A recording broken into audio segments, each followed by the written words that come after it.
You're now listening to Sound Talent Media. Check out more shows at soundtalentmedia.com.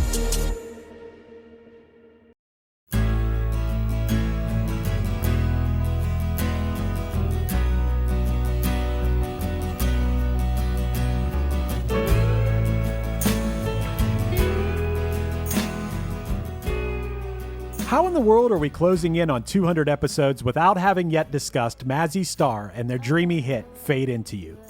This iconic song is synonymous with the 90s, the soundtrack to millions of flannel-laden makeout sessions and the countless broken hearts that followed. Here at One Hit Thunder, we thought it was strange that we never knew the wildly interesting story behind this band, so stay tuned to come out of the Mazzy darkness with us.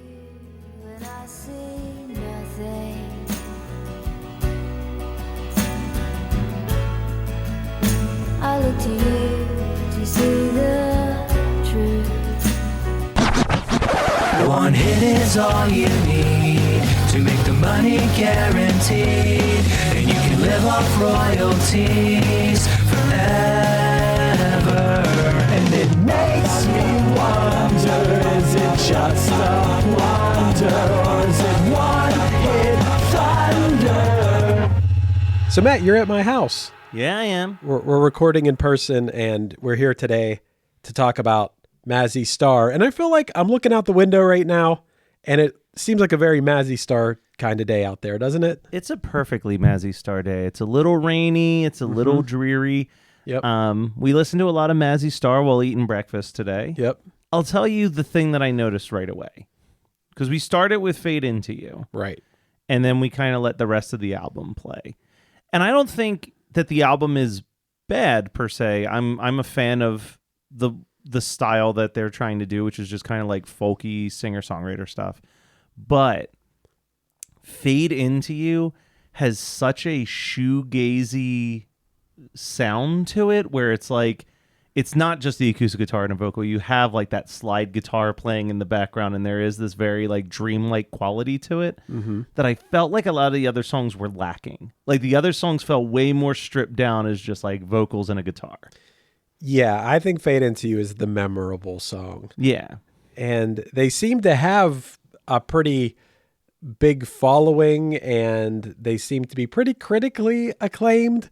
But in my listening to Mazzy Star, and this isn't the first time that I've tried to get into Mazzy Star. It's happened several times. I feel like it happens once every couple years or something, where I'll be like, man, I love Fade Into You.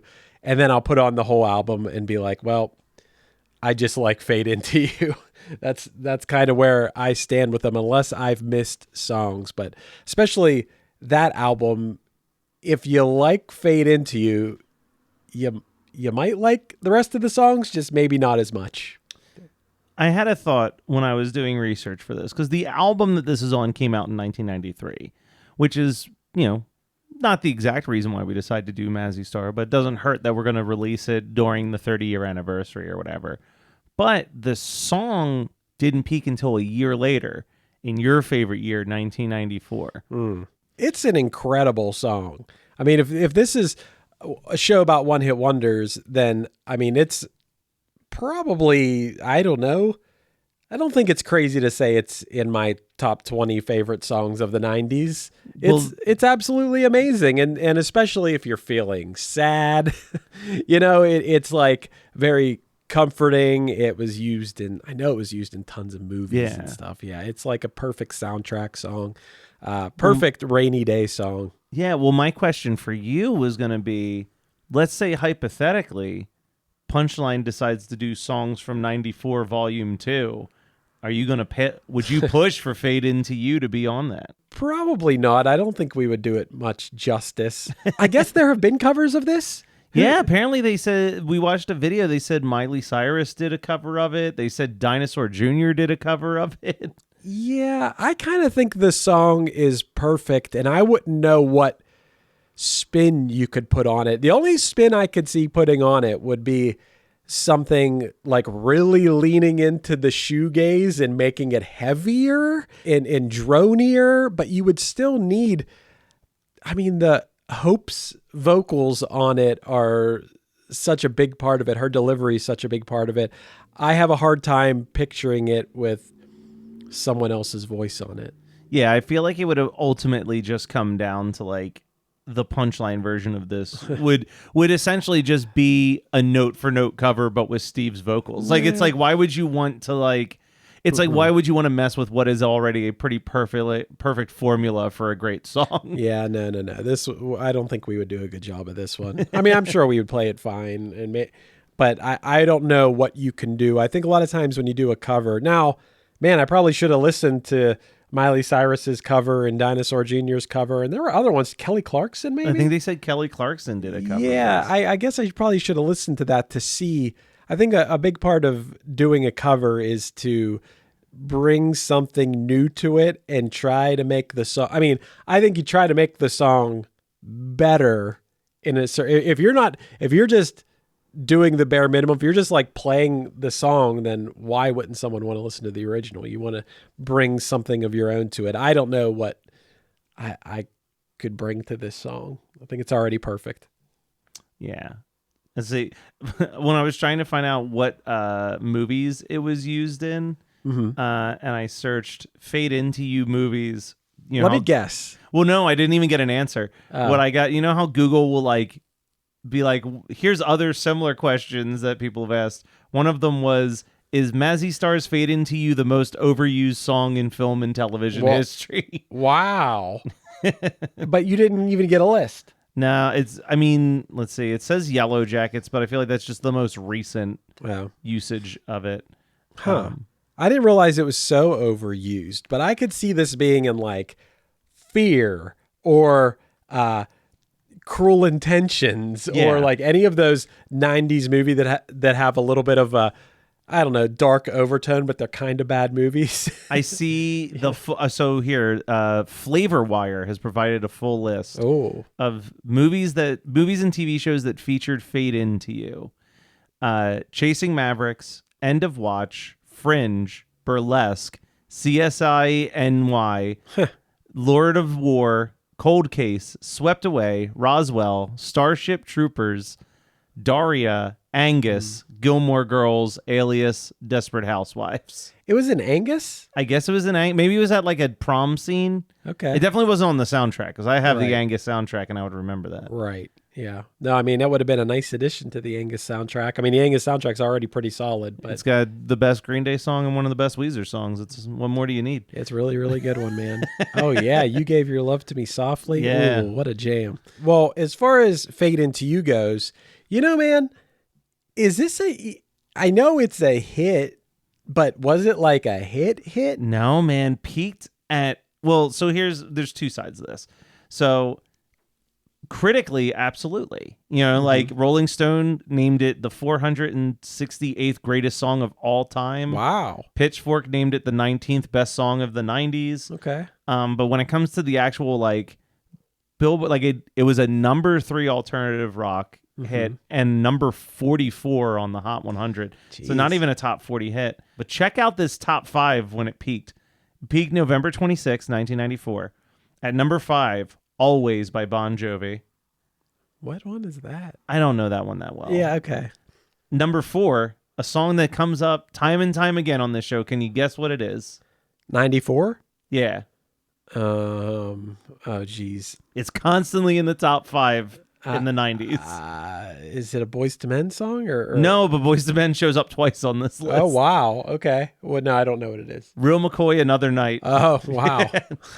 Number 3, On Bended Knee by Boyz II Men. Nice. Number 2, we're going to get to this song one of these days. Here Come the Hot Stepper.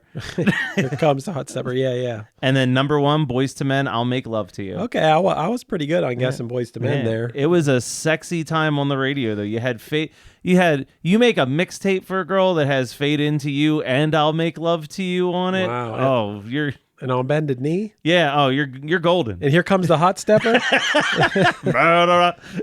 That's how you get things started and you work your way all the way to Fade Into You. Or I guess it ends with I'll Make Love to You. Yeah, that's the conclusion. Okay.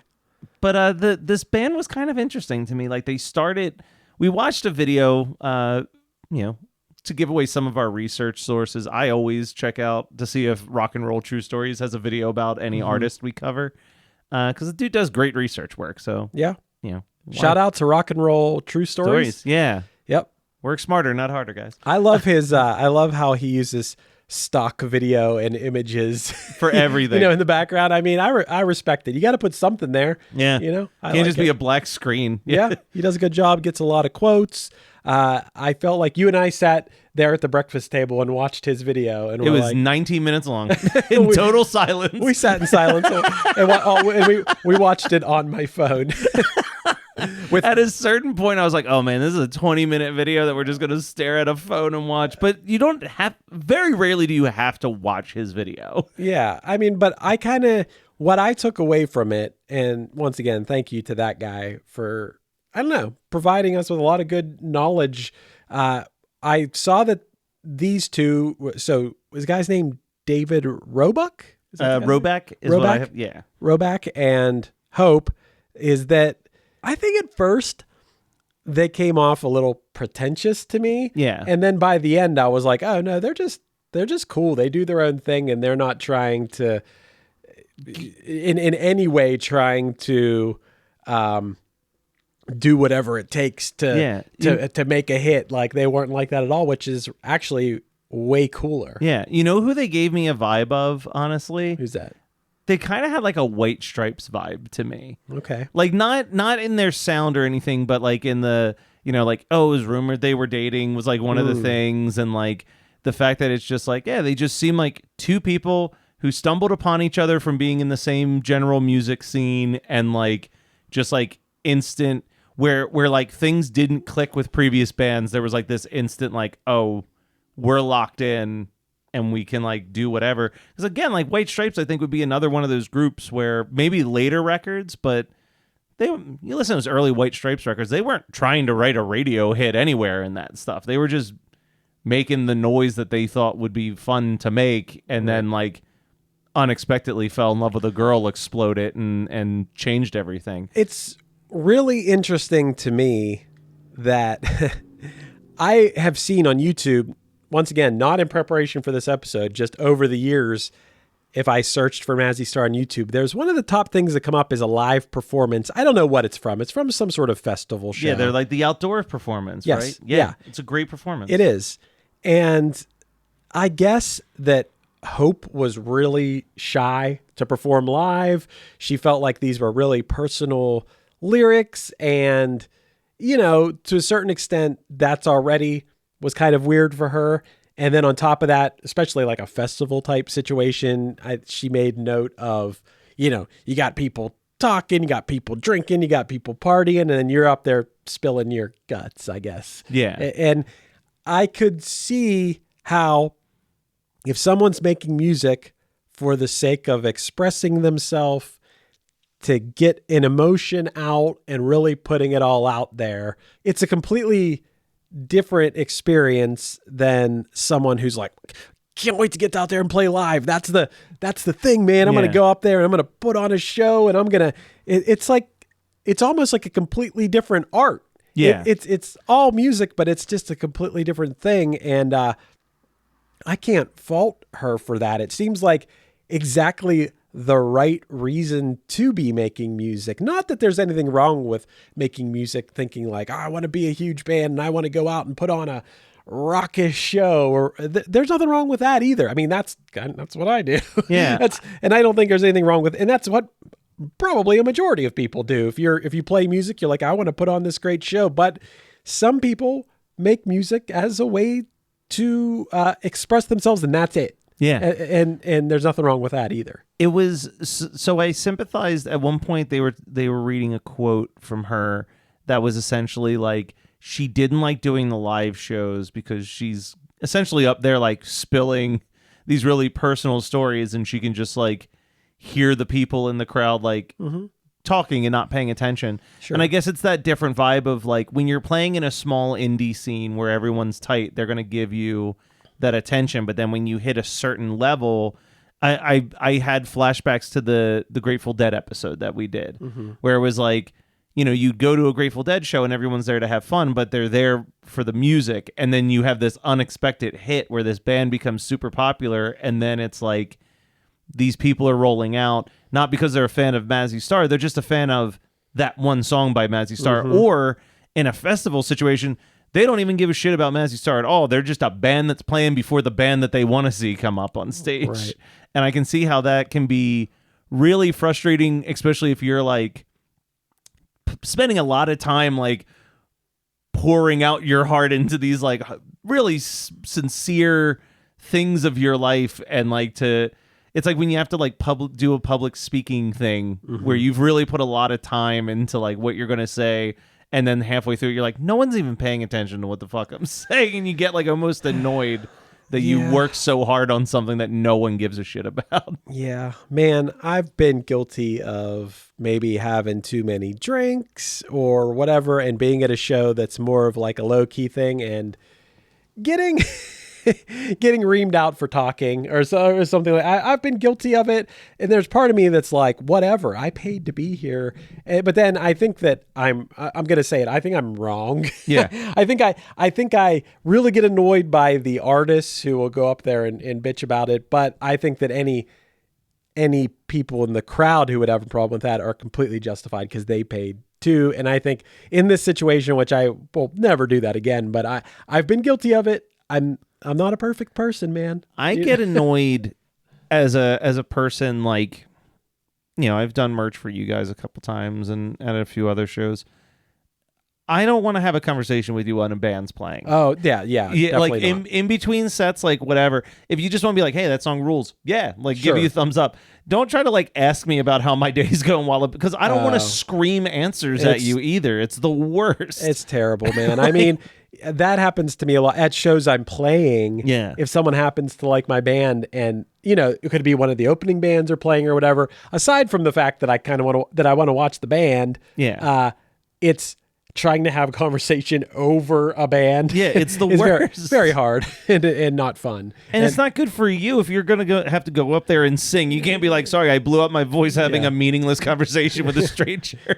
also, you can't hear them. Yeah. You know? That's I think people thought I was rude at a certain point because I was doing merch. I was telling you this. I was doing merch the other day for Wheatus, and they literally put the table right next to the main speaker of the stage. Oh, jeez. And like people were trying to ask me the prices of stuff, and I'm just doing like hand motions, like I'm not gonna yell 25 at you. Like there's a sign on the table that has the price. Right. So let's dive back into Mazzy Star though, because this Mazzy Star kind of started as a totally different band for Dave. He was doing a band called Opal that we gave a little bit of a list.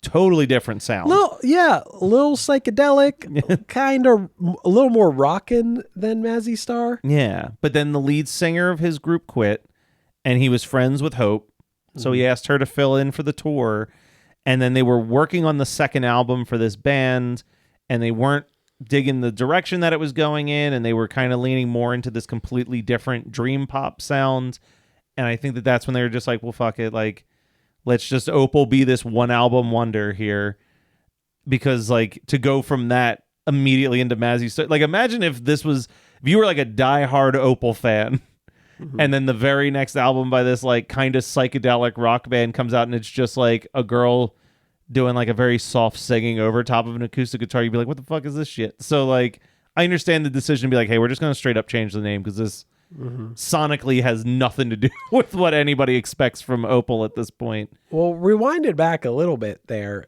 Was it Roback? Was it David Roback who at some point had played in a band with Susanna Hoffs? Yeah, that was his first band, was with the Susanna Hoffs. Wow. Arguably the hottest bass player of all time. Hey, watch it.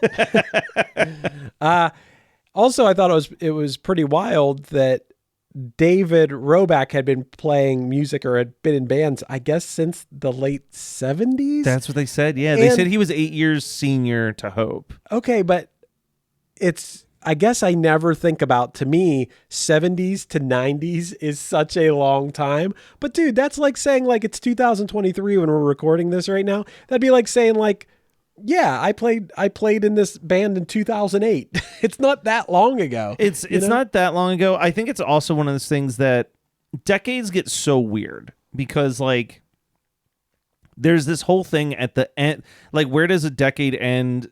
Like in the sense of like fashion and culture and and whatever, like a lot of 50s rock and roll bled into the late or the early portion of the 60s, even though we think of the 60s as like this more psychedelic thing that's like technically not until like 65, 66, but that's kind of the predominant thing that you think about when you think of the 60s.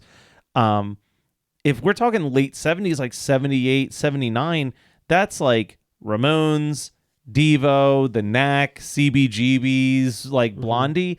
And when you think of it in that lens, that music isn't that far off from the 90s stuff. Like that was kind of what was happening underground that like bled into what would become the 90s, the early 90s stuff. But yeah, from there, Mazzy Star's first album came out in 1990. So yeah, let's say his first band was in 79. That's 11 years. Yeah, it's like nothing.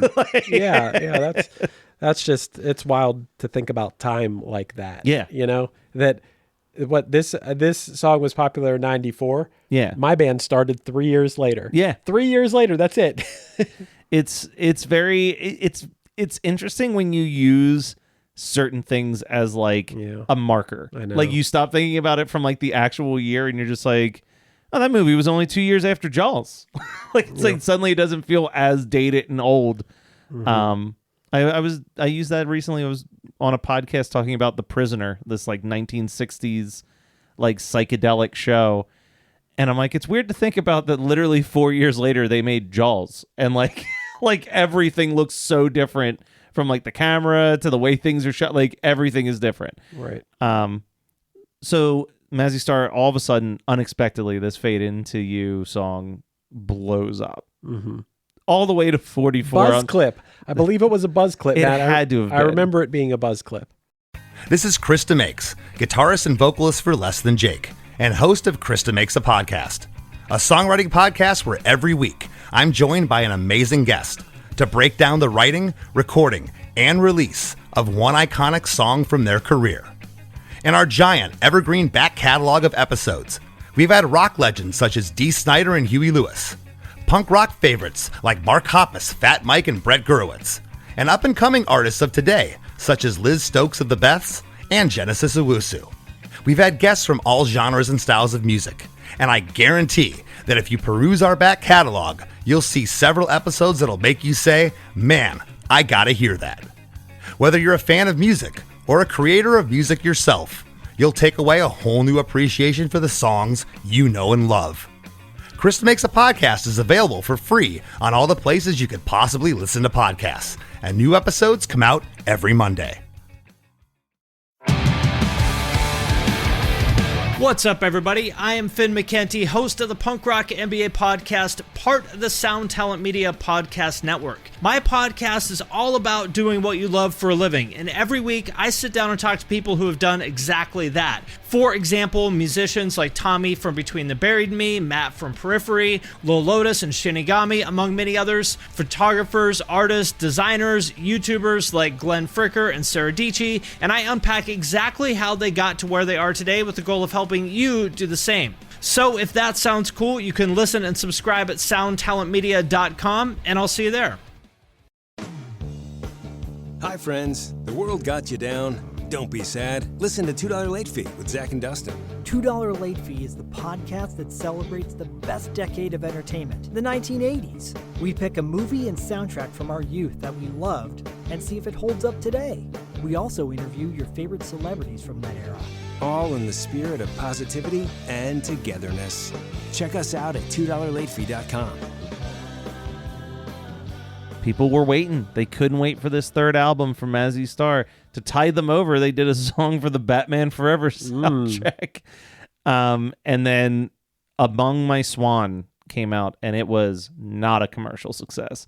Did not do well. It weirdly gave them their biggest hit in the UK with the song Flowers in December. It was their only top 40 hit in the UK, which is strange. This band screams to me big in Europe, like bigger in Europe than the US, but that's not the case.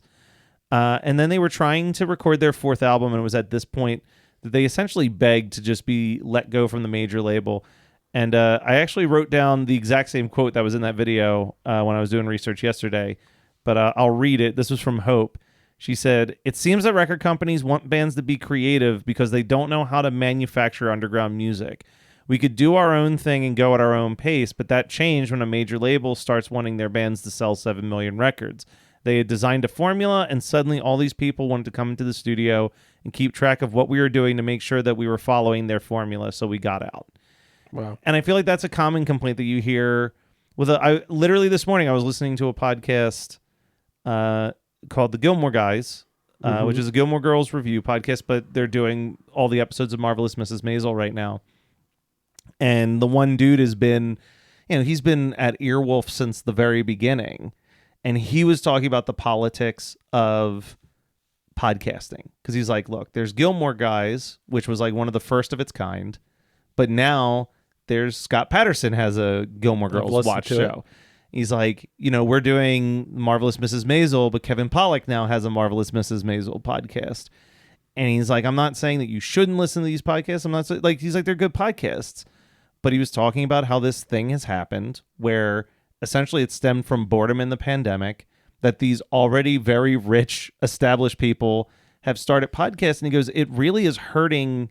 It's hurting people who started on the ground level, because you're suddenly having this thing where it's like a salesperson at Earwolf is going to have one of two options. It's like, do you want to try to sell ads for Conan's podcast or that gets 100,000 downloads per episode, or these two really funny guys that are doing a cool thing that's getting about 30,000 downloads, and they're like, oh, fuck those guys, let's just sell Conan's podcast. Like, and I can see that tying into like a music label thing. It's like, once the label's like, well, this is what's making money, so we're just going to toss money at this. But what Kevin on Gilmore Guys was saying was essentially like, at a certain point, there's going to be a burnout. At a certain point, these rich, famous people are going to get sick of talking into a microphone, and like the people who've stayed true to it will rise up. And I think that follows with music as well, as like there are people who are full-time musicians and like this is their thing. And we've seen it with some of the bands that we're friends with, where it's like, John from 9 Days having this crazy resurgence out of total random happenstance. Wheatus reemergence from total random happenstance. Like, I think as long as you keep going and keep doing your thing, eventually that time will come. However, Mazzy Star just broke up. And yeah. I was going to say, where are you going with this? Talking about podcast stats. Yeah, sorry. Mazzy Star breaks up. They go on a hiatus. They're doing their own solo projects. But then finally, long awaited, over 15 years later, they put out Season of the Day. Mm-hmm. And we put it on, and it's that same old Mazzy Star for sure. Yeah.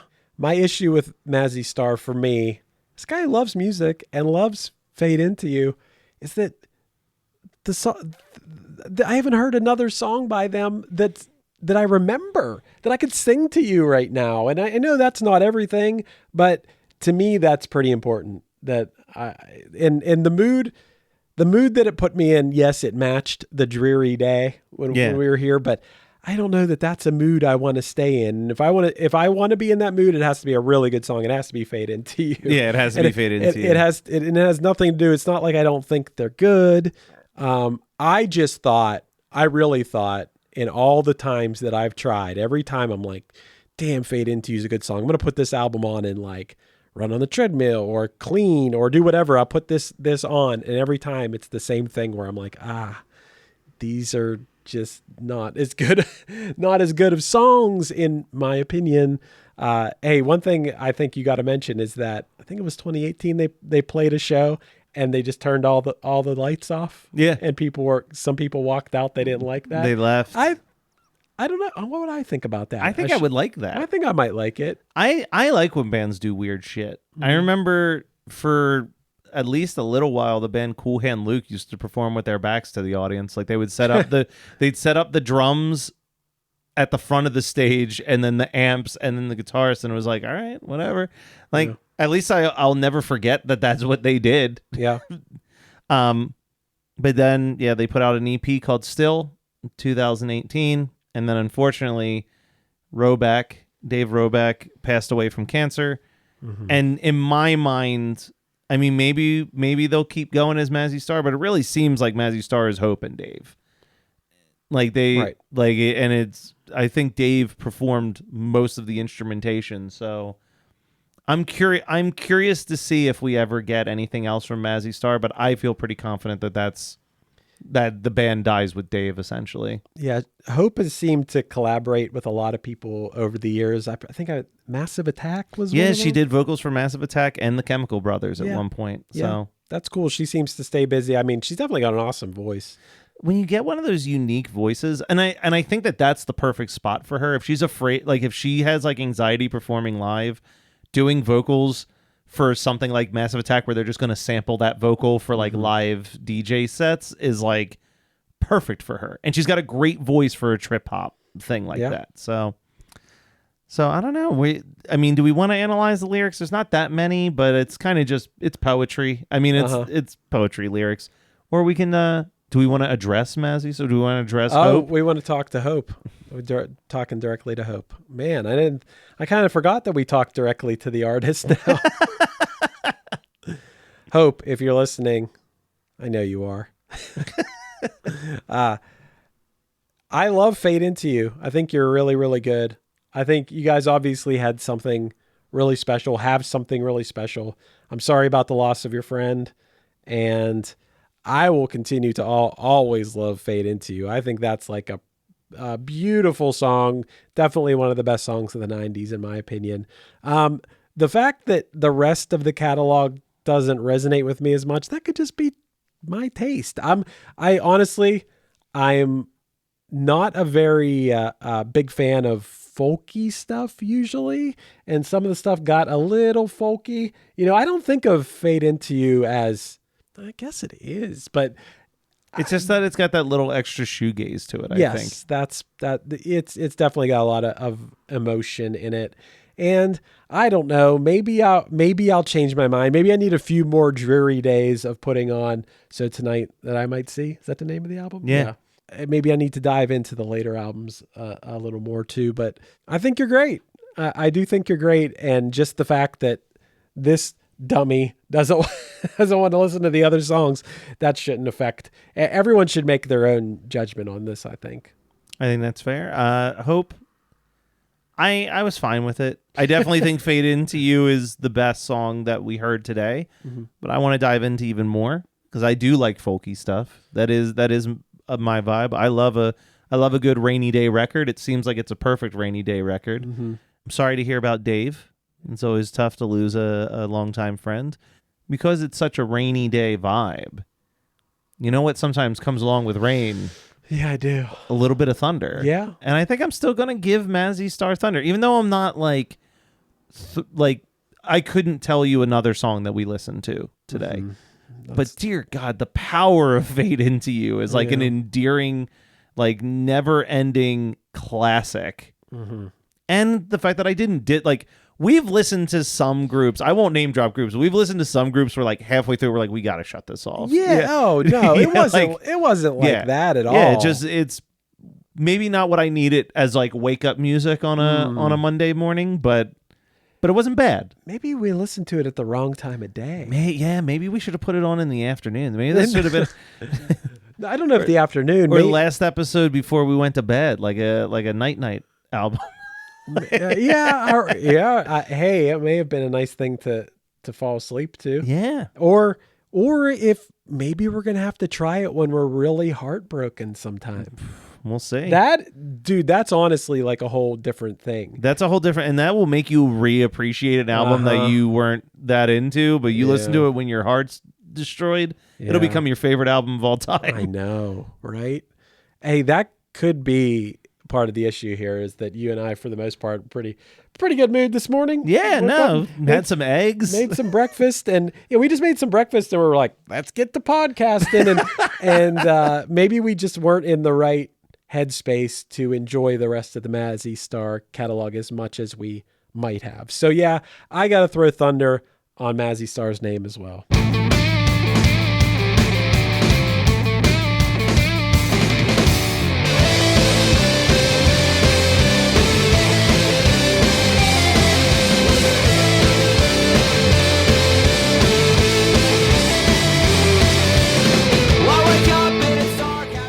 been One Hit Thunder. One Hit Thunder is hosted by Chris Fafalios of the bands Punchline Pack and Another Cheetah and produced by Matt Kelly of Geekscape.net. Underneath me, you're hearing Get Off My Train off the album Just Say Yes. Subscribe to the podcast, A Band Called Punchline, to hear the story of the making of this album. Our podcast is on Patreon now. Find us at patreon.com/OHT podcast for early access to episodes, bonus conversations, and a chance to vote on future songs for us to cover. Be sure to rate, review, and subscribe to us on any podcasting app, and tune in next week for more One Hit Thunder.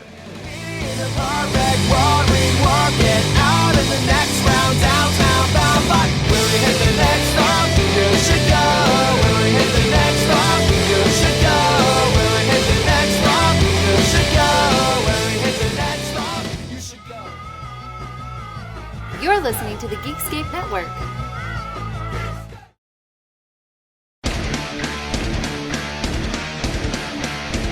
Hey there, I am Johnny Christ from Avenged Sevenfold, and I've got a podcast called Drinks with Johnny you're going to want to check out.